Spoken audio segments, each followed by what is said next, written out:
e o nosso grupo vai apresentar sobre a fecundação do óvulo secundário em mamíferos. Olá pessoal, tudo bem com vocês? Eu sou a Kaiane. Então, nesse trabalho que a gente vai apresentar para vocês, a gente optou por construir nossos modelos didáticos com massinha, pois é algo fácil e prático de se usar. Oi pessoal, tudo bem? Eu sou a Thaís. Então, a gente sabe que a biologia é uma área muito complexa e muito minuciosa. Então, muitas vezes acaba sendo complicado de a gente entender um processo bioquímico ou alguma reação que acontece dentro da célula. Então, por isso que o modelo didático é uma alternativa para facilitar o entendimento por parte dos alunos, além de ser uma possibilidade do professor proporcionar uma aula diferenciada. Olá pessoal, meu nome é Tati. A gente dividiu o nosso processo em 6 partes, sendo elas a passagem do espermatozoide pela corona radiata, a penetração do espermatozoide na zona pelúcida, a fusão da membrana plasmática do ocito com o espermatozoide, a formação do pronúcleo feminino, a formação do pronúcleo masculino e a fusão de ambos. Oi pessoal, eu sou a Beatriz e vamos começar falando sobre a fertilização.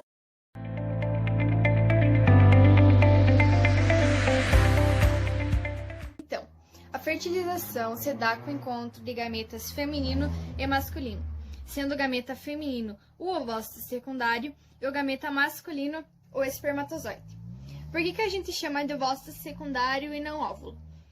A gente só vai chamar de óvulo quando ele terminar todas as suas divisões meióticas, ou seja, quando ele for fecundado. Então, se ele não está fecundado, a gente vai chamar de ovócito secundário. Para que ocorra a fertilização, é necessário que se tenha a presença de espermatozoides nas vias genitoras femininas e que esse ovócito ele já seja capaz de gerar uma vida. Então, temos aqui o espermatozoide, ele possui essa cauda que faz o movimento serpentiforme e ajuda ele no seu deslocamento. Assim como também no período de ovulação, o colo do útero ele fica mais aberto e tem-se uma grande quantidade de muco alcalino. E isso também facilita muito o deslocamento do espermatozoide.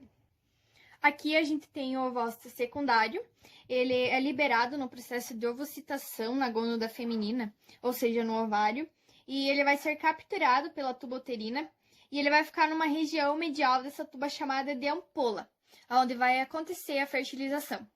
Nessa região mais externa do ovócito secundário, nós temos várias camadas de células foliculares. Essas células elas vão formar a corona radiata. Essas células elas vão ser mais espaçadas umas das outras e a gente vai ter uma matriz extracelular que vai envolver elas. É uma matriz bem gelatinosa e bem abundante. Então, a corona radiata ela vai ficar imersa nessa matriz extracelular. Para que o espermatozoide ele possa vir perfurar essa corona radiata, ele precisa ter enzimas que façam essa perfuração, que façam essa digestão.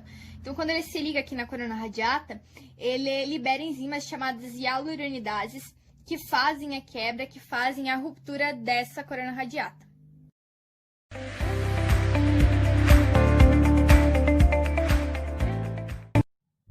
Então, após o espermatozoide passar pela corona radiata, ele alcançará uma zona mais interna da camada extracelular. Aqui temos a membrana em amarelo e em vermelho a gente tem a zona pelúcida. Então, eu tenho um modelo da zona pelúcida aqui. Então, ela é formada por 3 glicoproteínas, sendo elas a ZP3 e a ZP2, que se unem alternamente formando filamentos, e esses filamentos são ligados pela glicoproteína ZP1, que faz ela ficar no modelo tridimensional. Aqui temos um espermatozoide, e para que o espermatozoide ele possa penetrar a camada da zona pelúcida, ele precisa sofrer a reação acrossômica. Para me explicar a reação acrossômica, eu trouxe aqui um modelo de um espermatozoide.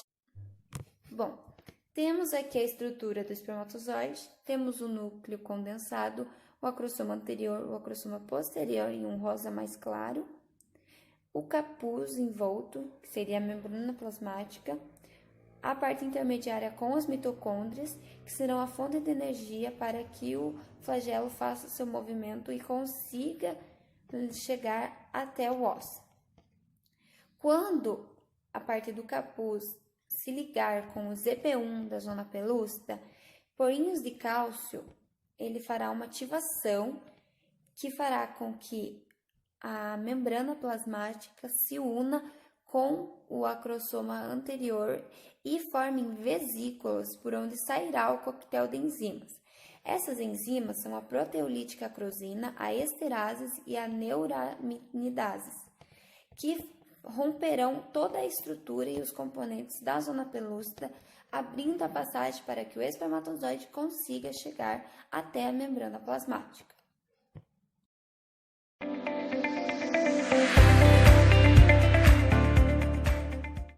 Bom, pessoal, irei explicar para vocês um pouco da fusão das membranas plasmáticas do espermatozoide e do óvulo.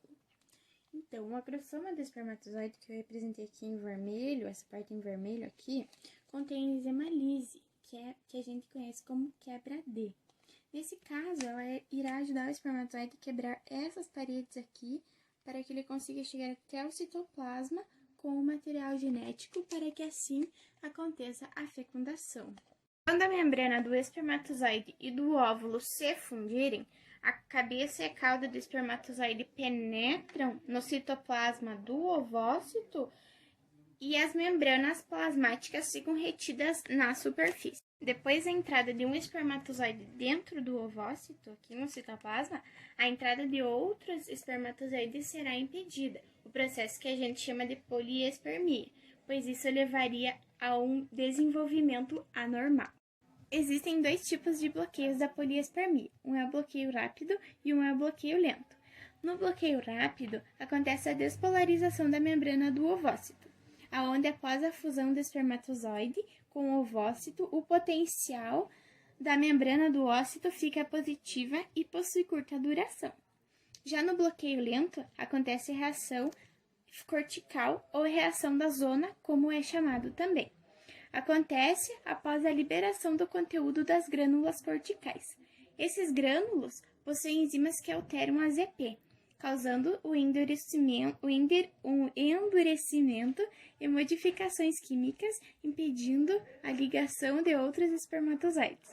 É causada pelo contato da membrana plasmática do espermatozoide com a superfície do ócito.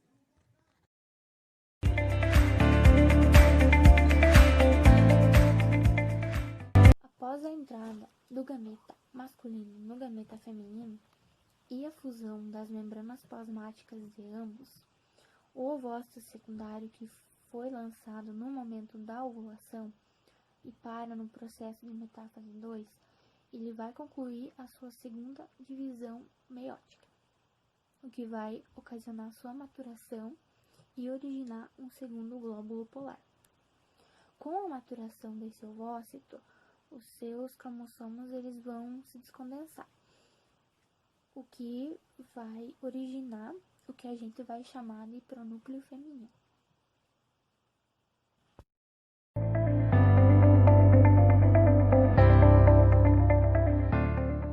Pessoal, que temos representado a estrutura do ovócito secundário e suas respectivas estruturas.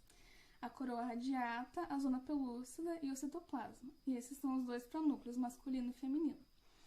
A formação do pronúcleo masculino se dá através da entrada do material genético do espermatozoide no citoplasma do óvulo. Lembrando que a membrana plasmática do espermatozoide fica fora do óvulo e se degenera.